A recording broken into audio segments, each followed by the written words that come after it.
12-ാം അധ്യായം 1 മുതൽ 5 വരെയുള്ള വാക്യങ്ങൾ. സാപത്തിനെ കുറിച്ച് വിവാദം. അക്കാലത്ത് സാപത്തിൽ യേശു ഗോതമ്പ് വയലിലൂടെ കടന്നു പോകുകയായിരുന്നു. അവന്റെ ശിഷ്യന്മാർക്ക് വിശന്നു. അവർ കതിരുകൾ പറിച്ച് തിന്നാൻ തുടങ്ങി. ഫരിസേയർ ഇത് കണ്ട് അവരോട് പറഞ്ഞു, നോക്കൂ, സാപത്തിൽ നിഷിദ്ധമായത് നിന്റെ ശിഷ്യന്മാർ ചെയ്യുന്നു. അവൻ പറഞ്ഞു, വിശന്നപ്പോൾ ദാവീദിന് അനുചരന്മാർ എന്താണ് ചെയ്തതെന്ന് നിങ്ങൾ വായിച്ചിട്ടില്ലേ? അവർ ദൈവഭവനത്തിൽ പ്രവേശിച്ച പുരോഹിതന്മാർക്കല്ലാതെ തനിക്കോ സഹചാരന്മാർക്കോ ഭക്ഷിക്കാൻ അനുവാദമില്ലാത്ത കാഴ്ചയപ്പം ഭക്ഷിച്ചത് എങ്ങനെ? അല്ലെങ്കിൽ സാപത്ത് ദിവസം ദേവാലയത്തിലെ പുരോഹിതന്മാർ സാപത്ത് ലംഘിക്കുകയും അതേസമയം കുറ്റമറ്റവരായിരിക്കുകയും ചെയ്യുന്നത് എങ്ങനെയെന്ന് നിങ്ങൾ നിയമത്തിൽ വായിച്ചിട്ടില്ലേ? എന്നാൽ ഞാൻ നിങ്ങളോട് പറയുന്നു, ദേവാലയത്തേക്കാൾ ശ്രേഷ്ഠമായ ഒന്ന് ഇവിടെയുണ്ട്. ബലിയല്ല, കരുണയാണ് ഞാൻ ആഗ്രഹിക്കുന്നത് എന്നതിന്റെ അർത്ഥം മനസ്സിലാക്കിയിരുന്നെങ്കിൽ നിങ്ങൾ നിരപരാധരെ കുറ്റം വിധിക്കുമായിരുന്നില്ല. എന്നാൽ മനുഷ്യപുത്രൻ സാപത്തിന്റെയും കർത്താവാണ്.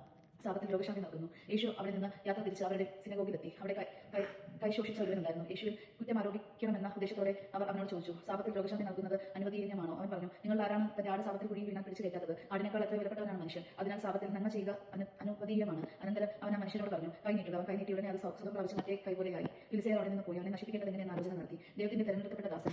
ഇത് മനസ്സിലാക്കിയ യേശു അവിടെ നിന്ന് പിൻവാങ്ങി. അനേകം പേർ അവനെ അനുഗമിച്ചു.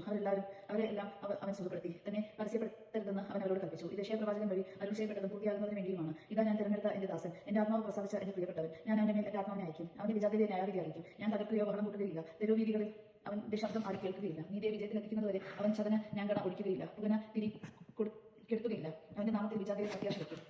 യേശുവും സെബയിലും. അനന്തരം അന്ധവും ഉമ്മനുമായ ഒരു പിശാചബാധിതനെ അവർ യേശുവിന്റെ അടുത്ത് കൊണ്ടുവന്നു. യേശു അവനെ സുഖപ്പെടുത്തി. അവൻ സംസാരിക്കുകയും കാണുകയും ചെയ്തു. ജനക്കൂട്ടം മുഴുവൻ അത്ഭുതപ്പെട്ട് പറഞ്ഞു, ഇവനായിരിക്കുമോ ദാവീദിന്റെ പുത്രൻ? എന്നാൽ ഇത് കേട്ടപ്പോൾ ഫരിസേയർ പറഞ്ഞു, ഇവൻ പിശാചുക്കളുടെ തലവനായ ബെൽസെബൂലിനെ കൊണ്ട് തന്നെയാണ് പിശാചുക്കളെ ബഹിഷ്കരിക്കുന്നത്. അവരുടെ വിചാരങ്ങൾ മനസ്സിലാക്കി യേശു അവരോട് പറഞ്ഞു, അന്തർചിത്രമുള്ള ഏത് രാജ്യം നശിച്ചു പോകും? അന്തർചിത്രമുള്ള നഗരമോ ഭവനമോ നിലനിൽക്കുകയില്ല. സാത്താനെ ബഹിഷ്കരിക്കുന്നുവെങ്കിൽ അവൻ തനിക്ക് എതിരായി തന്നെ ഭിന്നിക്കുകയാണ്. ആ സ്ഥിതിക്ക് അവന്റെ രാജ്യം എങ്ങനെ നിലനിൽക്കും?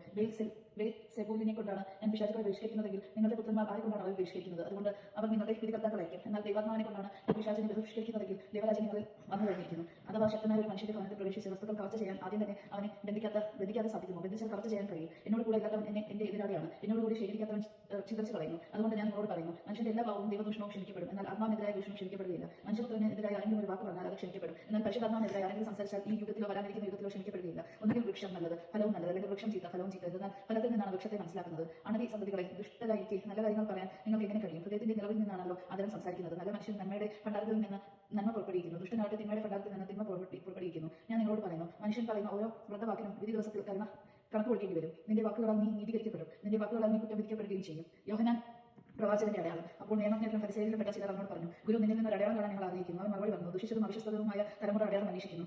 യോന പ്രവാചകന്റെ അടയാളമില്ലാതെ മറ്റൊരു അടയാളവും അതിന് നൽകപ്പെടുകയില്ല. യോന 3 രാവും 3 പകലും തിമിംഗലത്തിന്റെ ഉദരത്തിൽ കിടന്നതുപോലെ മനുഷ്യപുത്രൻ 3 രാവും 3 പകലും ഭൂമിക്കുള്ളിലായിരിക്കും. നിനവെ നിവാസികൾ വിധി ദിവസം ഈ തലമുറയോടൊത്ത് എഴുന്നേറ്റ് ഇതിനെ കുറ്റം വിധിക്കും. എന്നാൽ യോനയുടെ പ്രസംഗം കേട്ടവർ അനുദപിച്ചു. ഇതാ ഇവിടെ യോനേക്കാൾ വലിയവൻ. ദക്ഷിണ ദേശത്തെ രാജ്ഞി വിധി ദിവസം ഈ തലമുറയോടൊത്ത് ഉയർപ്പിക്കപ്പെടുകയും ഇതിനെ കുറ്റം വിധിക്കുകയും ചെയ്യും. എന്നാൽ സോളമന്റെ വിജ്ഞാനം ശ്രമിക്കാൻ അവൾ ഭൂമിയുടെ അതിർത്തികളിൽ നിന്ന് വന്നെത്തി. ഇതാ ഇവിടെ സോളമനേക്കാൾ വലിയവൻ. അശുദ്ധാത്മാവ് തിരിച്ചു വരുന്നു. അശുദ്ധാത്മാവ് ഒരു മനുഷ്യനെ വിട്ടു പോകുമ്പോൾ അത് ആശ്വാസം തേടി വരേണ്ട സ്ഥലങ്ങളിലൂടെ അങ്ങനെ നടത്തുന്നു. എന്നാൽ കണ്ടെത്തുന്നില്ല. അപ്പോൾ അത് പറയുന്നു, ഞാൻ ഇറങ്ങിപ്പോന്ന എന്റെ ഭവനത്തിലേക്ക് തിരിച്ചു ചെല്ലും. അത് മടങ്ങി വരുമ്പോൾ ആ സ്ഥലം ആളൊഴിഞ്ഞും അടിച്ചുവാരി സജ്ജീകരിക്കപ്പെട്ടും കാണുന്നു. അപ്പോൾ അത് പുറപ്പെട്ടു ചെന്ന് തന്നെക്കാൾ ദുഷ്ടരായ 7 ആത്മാക്കളെ കൂടി തന്നോടൊത്ത് കൊണ്ടുവരികയും അവിടെ പ്രവേശിച്ച് വാസം ഉറപ്പിക്കുകയും ചെയ്യുന്നു. അങ്ങനെ ആ മനുഷ്യന്റെ അവസാനത്തെ സ്ഥിതി ആദ്യത്തേതിനേക്കാൾ ശോചനീയമായി തീരുന്നു.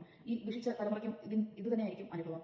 യേശുവിന്റെ അമ്മയും സഹോദരനും. അവൻ ജനക്കൂട്ടത്തോട് പ്രസംഗിച്ചുകൊണ്ടിരുന്നപ്പോൾ അവന്റെ അമ്മയും സഹോദരൻ അവനോട് സംസാരിക്കാൻ ആഗ്രഹിച്ച് പുറത്ത് നിന്നിരുന്നു. ഇവൻ അവനോട് പറഞ്ഞു, എന്റെ അമ്മയും സഹോദരനും നിന്നോട് സംസാരിക്കാൻ ആഗ്രഹിച്ച് പുറത്ത് നിൽക്കുന്നു. യേശു അവനോട് പറഞ്ഞു, ആരാണ് എന്റെ സഹോദരൻ? തന്റെ ശിഷ്യരുടെ നേരെ കൈചൂടിക്കൊണ്ട് അവൻ പറഞ്ഞു, ഇതാ എന്റെ അമ്മയും സഹോദരനും. സ്വർഗ്ഗസ്ഥനായ എന്റെ പിതാവിന്റെ ഇഷ്ടം നിറവേറ്റുന്നവരോ അവരാണ് എന്റെ സഹോദരനും സഹോദരിയും അമ്മയും. ദൈവജനമാണ് നാം കേട്ടത്. നമുക്ക് ദൈവത്തെ സ്തുതിക്കാൻ